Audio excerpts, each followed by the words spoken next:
stabilité dans les équipes pédagogiques, puisqu'on risque de se retrouver avec des professeurs qui arrivent et qui repartent. Et ça, pour les élèves, ça a évidemment des conséquences. Un professeur qui n'arrive pas à faire cours, qui est en difficulté devant ses classes, c'est rarement une année très efficace. Pour ces professeurs contractuels, le ministère annonce un accompagnement renforcé avec un recrutement anticipé et une formation plus longue. Et en attendant la rentrée, place aux vacances. Dernier jour de cours pour les élèves, départ des juilletistes et du monde sur la route. Bison futé voit orange en départ sur l'ensemble du pays. Ce vendredi, ce sera rouge en Ile-de-France.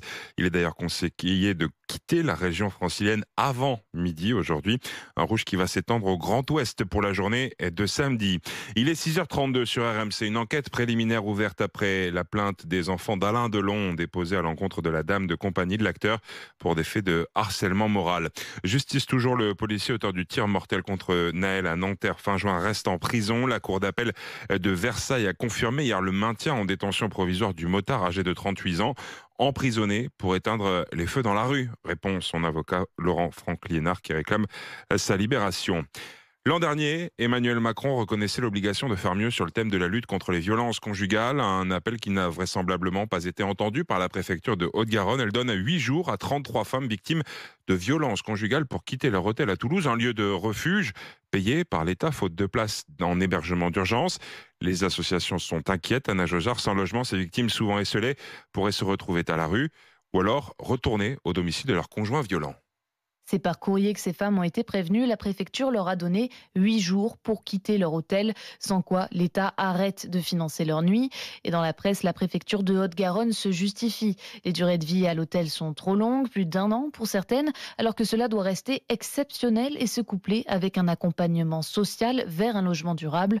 Les milieux associatifs s'inquiètent face au manque de solutions de relogement. Anne-Claire Rochdel est déléguée régionale de la Fédération des acteurs de la solidarité. Si on parle de données économiques, quel est le sens d'avoir investi pendant 6 mois, pendant 1 an, une chambre d'hôtel, si ça ne permet à la personne que de revenir à zéro. Enfin, là, en termes d'impact, on n'est quand même pas très bon. Sur ce public particulier, on sent bien aussi toutes les incohérences. À certains moments, des annonces politiques pour protéger les dames concernées. Et puis finalement, à un moment donné, on oublie qu'elles ont été ou qu'elles sont victimes de violences pour les remettre à la. Et les associations l'assurent, elles continueront de se mobiliser tant qu'aucun accord n'est trouvé pour ces femmes remises à la rue. C'est un sujet qui concerne 19 millions de Français raccordés à la fibre, une alternative censée améliorer votre connexion Internet. Problème, les pannes sont nombreuses. Dans un rapport, l'ARCEP publie le palmarès des réseaux les plus impactés. C'est le cas de l'Essonne. Illustration à Nozay, Kevin Gasser, où le régulateur des télécoms enregistre 5% de pannes dans la commune. Deuxième réseau le plus accidentogène de France.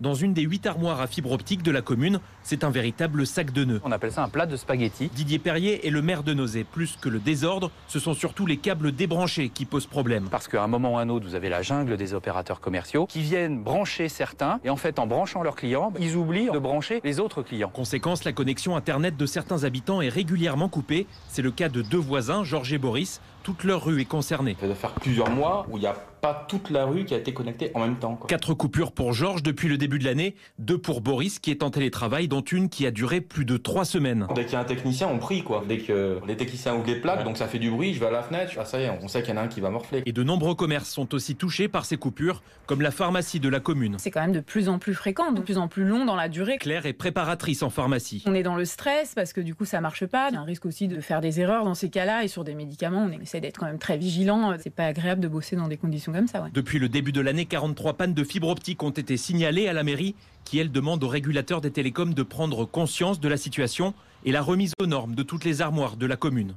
Tadej Pogačar se relance sur les routes du Tour. Le Slovène s'est échappé dans la roue de Vingegaard pour aller chercher la victoire hier à Cotteret-Cambasque. Deuxième de l'étape, Vingegaard s'empare de la tunique jaune. Ce fut un peu plus compliqué pour David Gaudu. Le Français qui vise le podium du Tour termine 6e, près de 1 minute 30 de la 3e place. C'était une journée très difficile. Malheureusement, j'étais pas dans ma meilleure journée, mais voilà, ce tour c'est une course d'endurance. Il y a des journées où on est très bien, des journées plus difficiles. Le tour est encore très long, donc on va pas perdre le cap. Là, j'avais quand même des bonnes sensations dans la montée finale. Après, j'ai explosé un petit peu d'un coup à 2 bornes et demie, mais ouais, c'est comme ça fait partie du jeu. Un retour aux places vendredi, 7e étape entre Mont-de-Marsan et Bordeaux. Étape à vivre sur RMC dès 14h et la radio digitale 100% tour disponible sur l'appli RMC. Et puis je vous propose, Apolline, une petite idée de sortie pour ce week-end. Direction la Bretagne pour le concours mondial d'arrachage d'échalotes. Ah mais j'y vais. 50 candidats, 6 femmes, 44 hommes, dont un Canadien, vont tenter leur chance samedi à Plouvéné-Locrist. Excusez-moi si je prononce mal. L'idée est simple, c'est de ramasser le maximum d'échalotes sur 100 mètres. C'est le concours d'échalotes, quoi. C'est le concours d'échalotes, du ramassage. Est-ce qu'on peut compter sur vous pour nous donner le résultat de ce concours lundi matin? Je vais essayer de me renseigner pour lundi matin. Je compte sur vous. Les courses, sinon, c'est sur l'hippodrome de Cabourg. Et c'est à 20h15 en nocturne sur RMC Découverte en direct. Le 7 termine de rêve et le favori de la Dream Team RMC. L'outsider, c'est le 13, Issa du Margal, le 7 et le 13. C'était le journal de Thibaut Texer. Il est 6h37 sur RMC. À suivre dans Apolline Matin sur RMC. Ça y est, c'est fini. Ce soir, c'est la fin de l'année scolaire. Alors, c'est pas forcément le début des vacances. Avec les prix qui augmentent, tout le monde n'a pas la chance de partir cet été. Est-ce que votre budget a évolué? Est-ce que vous avez dû faire des choix? Venez témoigner, venez nous donner vos bons plans pour partir en vacances sans se ruiner. Racontez-nous vos projets, vos témoignages. On prend